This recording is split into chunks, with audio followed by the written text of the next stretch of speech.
Million-dollar question. This is something I've been itching. I couldn't wait till 6 o'clock tonight because I was desperate to talk to you about this. I've got a simple question, ladies and gents. Why does our government keep insisting on gaslighting us? There's been so many examples. I could be here until next week giving you them all. But look, the most recent one occurred last night. Take a listen to this.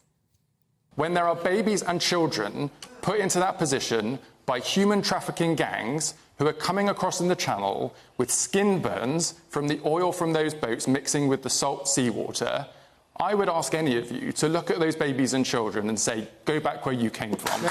And when you see that the majority of the people in these boats are children, babies and women who have been... No, they're not. No, you have got to take... No, look, I get this is... North of 90% of them are adult men. Let me be... No.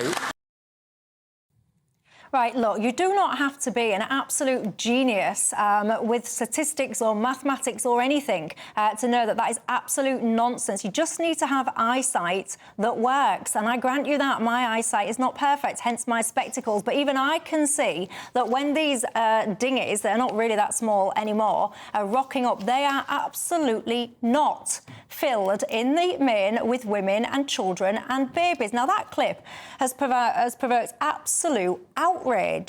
Because, in fact, let me start with you, because you are on the Labour side of the fence. This is not true. And then, pressured, Darren Jones, he has now responded.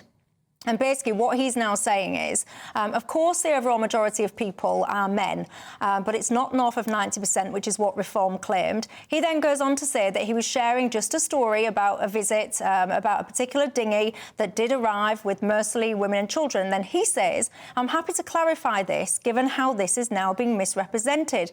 It is not being misrepresented. He wasn't talking about a single individual boat. He was talking about boats, plural, and he was making out, and he even said, I know this is a bit controversial to say, and da-da-da-da-da. It's gaslighting. Why are they doing it, Matthew?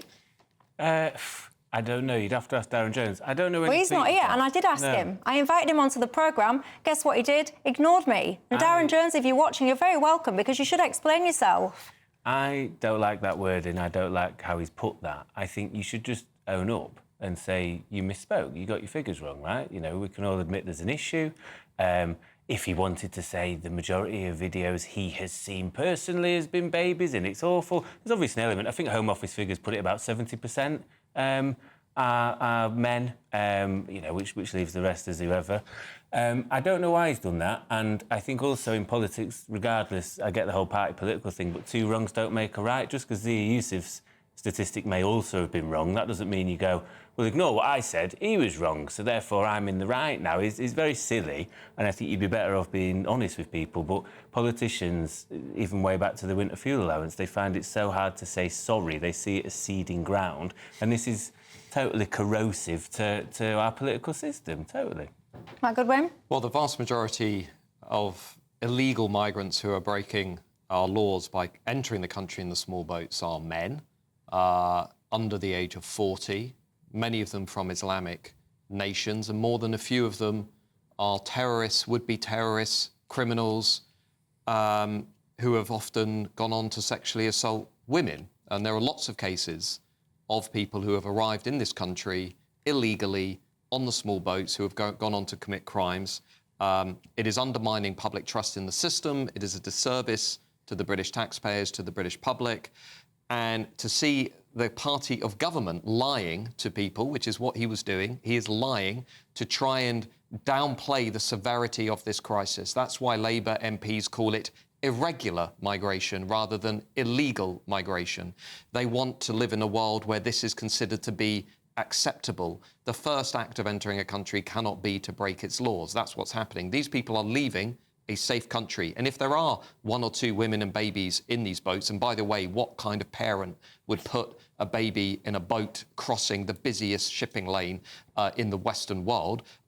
You know, I don't know who would do that, and I say that as a parent. Leaving a safe country to do that, namely France, it's outrageous. Labour are also gaslighting British people by saying they're bringing the numbers down. Now, the numbers are nearly 50% higher on the same point last year, nearly 80% higher on the same point in 2023. I had a similar experience to Zia Yusuf on Question Time, where Labour Minister Jackie Smith told me only a couple of months ago the numbers were coming down. the numbers are going through the roof. So what they're doing is they're creating this perfect storm of a public that has every right to distrust the Labour government on this issue, that wants their borders to be fixed. And at the same time, these people are coming over. It's a national security problem because, as I say, many of the people who are coming are not, they're not the kinds of people I would argue we want coming into our country. Let's put it that way.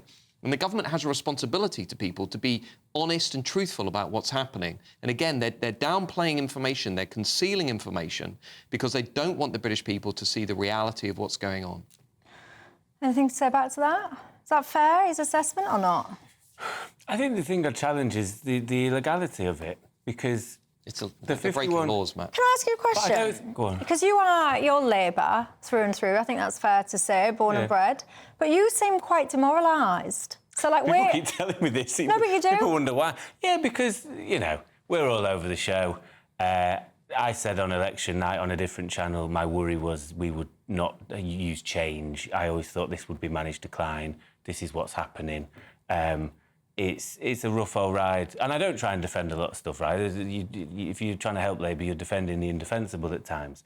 The reason I'd gently challenge illegality is because, essentially, you can call it a loophole. These people are covered by the 51 Convention. Now, the problem with this is, and I agree, there are many people coming to this country that you wouldn't want here. And that's why I think no government has got it right. And I think if you want to process these people properly and they're not throwing their passports in the channel, you want to know exactly who they are, you have to change the 51 Convention.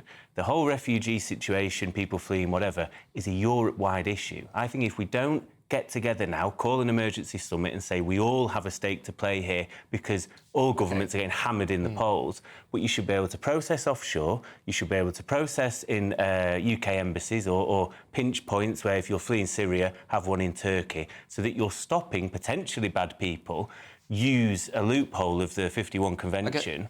Okay. I'm going to tell you where this is going to end. I agree with almost everything you just said, by the way, which is why I'm wondering whether you're going to be in a different political party by the time of the next general election. But everybody, by the time we get to that election, here's my prediction, this is what will happen in British politics. Because Labour is managing this so badly, and because the British people are so frustrated, and they have every right to be frustrated, they're paying £8 billion, upwards of £8 billion every year on this complete catastrophe on the border, this is what will happen. We will end up with a new government after Labour leaving the European Convention on Human Rights, reforming or repealing the Human Rights Act, overhauling the post-Second World War legal architecture that is being used by activist judges and lawyers to allow foreign criminals and illegal migrants to stay in our country. This is going to be a watershed moment in this country, like Donald Trump returning to the White House has been a watershed moment for American immigration policy. The elite class in Westminster don't see it yet. They don't understand the anger in this country. They don't understand the frustration in this country. And they don't understand the extent to which they are violating the one thing that was always united the British and the English people on these islands, which is a sense of fair play. And that sense of fair play, that if you come here, you play by the rules, if you contribute, and if you work hard, if you pay your tax, and you respect law and order, OK, the British people will always be tolerant of some genuine refugees. But what is happening in this country at the moment is total chaos. And Keir Starmer can't see it because he's an international human rights lawyer and he's obsessed with maintaining all of these international conventions and foreign courts that are not accountable to the British people. He is setting the stage for a wholesale political revolution in this country. That is what is going to happen. Come back, you can show me this clip in 5 years' time, but I guarantee that's what's going to happen in this country. All of these rules are going to be overturned because our own politicians cannot be bothered to provide the basic security and safety that the British people deserve. It's just it feels just such a strange thing that's happening. That's why I purposely chose the word gaslighting, because we know what is being said is untrue. We can see that. We all can see that. You don't have to be, it doesn't matter what political party you support, you can see that they're misleading people, and it's almost like they're trying to position an alternate reality so that they can clamp down and kind of suppress people that can see and that want to critique and that want to criticise the actual genuine reality. I think it's so appalling. Some of you might remember I was covering a show on GB News a few weeks ago, and we had Mike Tapp, the Labour MP, and he was putting out posts on Twitter of pictures of newspapers where the Labour Party McCarthy had paid for advertisements, a rap they call it. So it was like a rap that went around the newspaper that was criticising Reform UK, and Mike Tapp, the Labour MP, he was taking pictures of that and saying it's really good to see that the media are catching on, basically, with how ridiculous Reform UK are. And I kept putting it to him on the show, and I kept saying that's not true. This is a paid-for advert by you. If the media was catching on, you wouldn't need to be paying for these raps, would you? And he just was having absolutely none of it. It was like we're living in two different parallel universes. It is so bizarre, ladies and gents. What do you make to it?